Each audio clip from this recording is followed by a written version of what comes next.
हमारी सहयोगी आंचल कादिया ने बाबा के आश्रम के बाहर से जायजा लिया है। क्या कुछ जानकारी हासिल उन्होंने की है, आइए आपको दिखाते हैं एक रिपोर्ट के जरिए। हमारी मौजूदगी फिलहाल भोले बाबा के पैतृक गांव में है और इस बात का अंदाजा आप इस व्हाइट हाउस से लगा लीजिए। देखिए, आपको तस्वीरों में एक व्हाइट हाउस मैं दिखाने जा रही हूँ।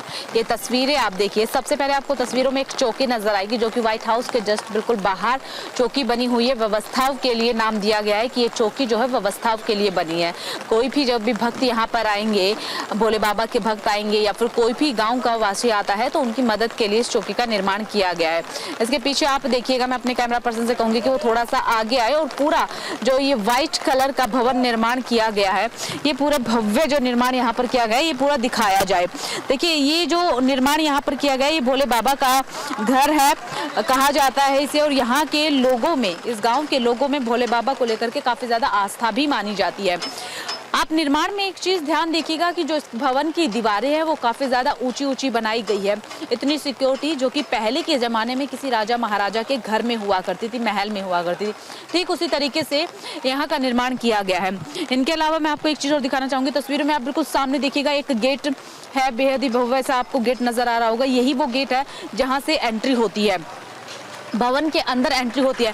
लेकिन भवन के अंदर एंट्री लेने से पहले आपको बता दूं, एक और गेट का सामना करना पड़ता है, या फिर यूं कह सकते हैं कि दो गेट का। जब गांव के अंदर हम एंट्री लेते हैं तब एक गेट बना हुआ है। इसके अलावा जब हम भवन के पास पहुंच जाते हैं तब यहाँ पर एक गेट बना हुआ है। आप ये गेट भी देख सकते हैं। जैसे ही आप इस बड़े से गेट से अंदर की तरफ एंट्री लेते हैं तो एंट्री लेते ही आपको ये नलके नजर आएंगे, जो कि काफी यहाँ पर नलके लगे हुए हैं। 3, 2, 5, 6, 7, 8 नलके लगे हुए हैं। और ये नलके यहीं पे नहीं, जब हम पहले गेट से एंट्री लेते तब भी कुछ नलके लगे हुए हैं। ऐसे ही 6 से 7 की संख्या में 8 नलके यहाँ पर लगे हुए हैं। अब आप सोच रहे होंगे इन नलकों का जिक्र मैं क्यों कर रही हूँ। दरअसल इन नलकों को लेकर भी एक मान्यता यहाँ के लोगों की है, जो भोले बाबा को मानते हैं उन लोगों में है। कहा जाता है कि इन नलकों में जल नहीं बल्कि अमृत निकलता है। इनका पानी पीने से या फिर इसमें स्नान करने से लोगों की जो मुश्किलें हैं वो खत्म हो जाती है, मुसीबतें जो हैं वो खत्म हो जाती है। जो भी आपके ऊपर संकट चल रहे हैं वो सब संकट दूर हो जाते हैं। इसके अलावा मिट्टी का भी यहाँ के लोग ऐसा ही जिक्र करते हैं कि मिट्टी से भी लोगों की समस्याएं जो है वो दूर हो जाती है। कुल मिलाकर के ये कहा जाता है कि जो भोले बाबा है उनमें काफी ज्यादा आस्था यहाँ के लोगों की देखी जाती है।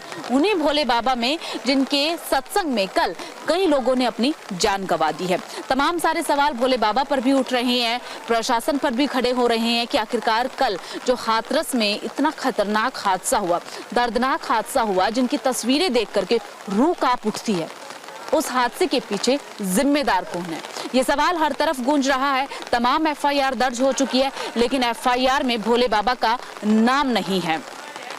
हर तरफ देश भर में, खासकर उत्तर प्रदेश में इन दिनों सिर्फ और सिर्फ भोले बाबा की ही चर्चा चल रही है और सवाल यही कि भोले बाबा पर एफआईआर कब दर्ज होगी। लेकिन भोले बाबा के जो मानने वाले हैं, जो भक्त है, वो कह रहे हैं कि भोले बाबा की नहीं बल्कि प्रशासन की गलती है।